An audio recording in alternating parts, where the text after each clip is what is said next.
Je crois à l'être humain. Je suis persuadé que chaque citoyen, quand on lui fait confiance, qu'on lui donne des responsabilités, chaque citoyen est très intelligent et très capable. Et je me suis rappelé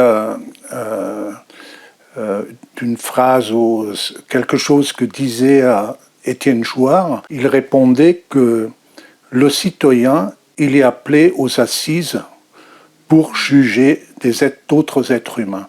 Ça veut dire quand on fait confiance à l'être humain et au citoyen pour juger ses semblables, il est tout à fait capable aussi et à la hauteur pour gérer son pays, créer des lois,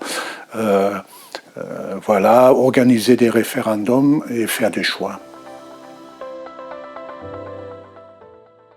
Je suis savoyard d'une famille qui vit en Savoie depuis la nuit des temps, donc ce pays est le mien. Je suis née à Chambéry, j'habite en Savoie depuis de nombreuses années, pratiquement toute ma vie je l'ai passée ici. Voilà, mes origines, eh bien, mon père et ma mère étaient des Savoyards et j'aime profondément mon pays. Je viens du Tyrol en Autriche. J'ai choisi de venir en Savoie il y a 48 ans. Donc j'ai passé la plupart de ma vie en Savoie. Je n'ai jamais regretté ce choix. Je me sens maintenant chez moi. C'est vraiment maintenant mon pays. Travailler sur la constitution, une nouvelle constitution pour mon pays, est un apport que je fais pour mes enfants, pour mes petits-enfants, pour tous les gens qui vivent ici dans ce cadre merveilleux. Et pour ça, j'ai réuni mes amis pour qu'on puisse organiser des réunions et travailler ensemble. Nous avons réalisé la première trame d'une constitution nouvelle.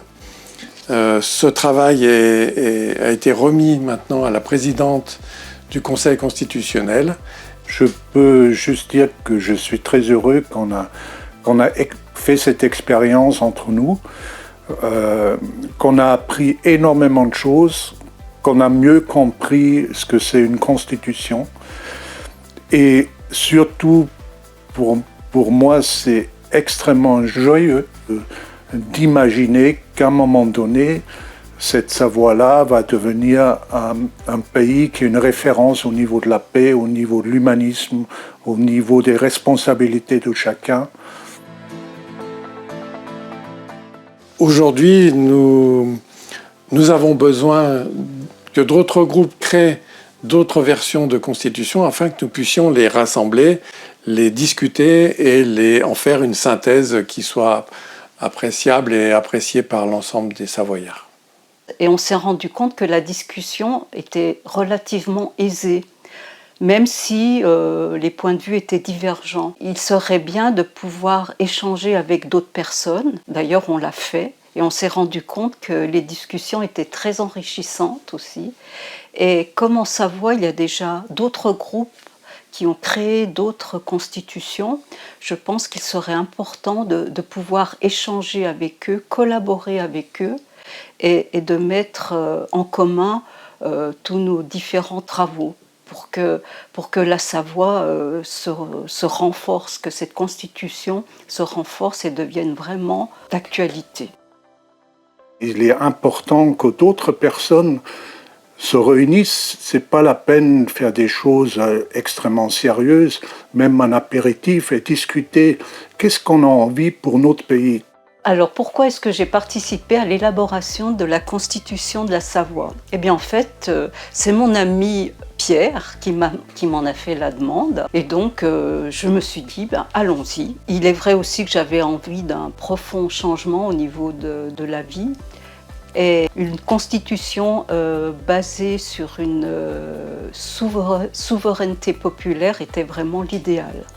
Moi, ma motivation, la première, elle est venue d'une réunion publique où j'ai rencontré la comtesse Catherine, qui est la présidente du Conseil constitutionnel. Et j'ai senti que c'était important de travailler sur cette constitution nouvelle. Ce qui m'a motivé, c'est que depuis que je suis à la retraite, j'avais envie de m'investir dans quelque chose, mais je ne voulais pas mettre mon temps et mon énergie dans une démarche contre quelque chose ou lutter contre des choses.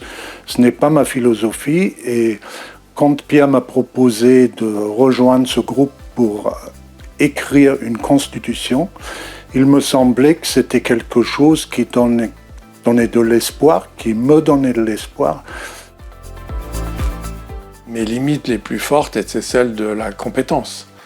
Je ne suis pas juridique. Je trouve que c'est une démarche pour moi qui me porte, qui m'a créé des peurs, parce que je n'ai pas de formation non plus de juriste, ou je n'ai pas forcément beaucoup de connaissances dans ce domaine.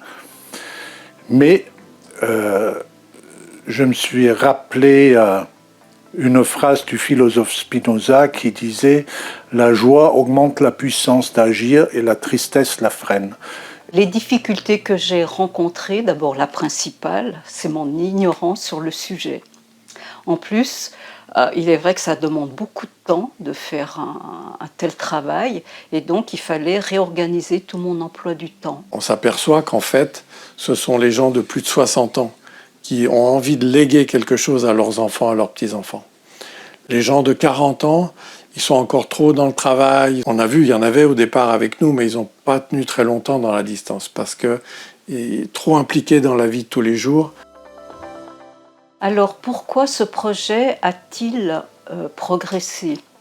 Eh bien, je pense qu'il a surtout progressé du fait du calendrier qui a été établi à la base, du fait aussi que notre ami Pierre faisait une synthèse lors de chaque rencontre que nous avions. De mon point de vue, ce qui a fait avancer le projet, ça a été l'organisation que nous avons pu trouver avec mes amis. Ça veut dire un calendrier avec des réunions qui ont été fixées. Ça veut dire des comptes rendus qui ont été faits systématiquement après chaque réunion. Et ça a été aussi une convivialité qui s'est dégagée entre nous et qui a favorisé les échanges et la libre expression de chacun autour des thèmes qu'on avait définis. Et il me paraissait très important que ce soit le peuple qui reprenne en main ses destinées et ses envies de vivre et ses envies de s'organiser. D'où le fait de centrer notre constitution sur le peuple et le pouvoir du peuple et d'affirmer profondément sa souveraineté. Pour cela, nous avons étudié, nous avons écouté les propos d'Étienne Chouard, qui a beaucoup travaillé la question depuis de nombreuses années, et nous avons pu nous en inspirer. Moi, je pense que c'est bien de prendre des amis, de manière à trouver un équilibre entre hommes-femmes, et ça a été pour moi la dynamique qui m'a été nécessaire pour arriver à répondre à toutes ces questions qui sont de fait assez profondes. Donc que chacun puisse se livrer de manière avec son cœur et avec sa vision de sa vie, et c'était ça qui importait pour moi. Pour moi, ce qui est important, c'est d'avoir un rêve. Pour moi, mon rêve, c'était un rêve qui est réaliste, qui est réalisable et qui est défini dans le temps.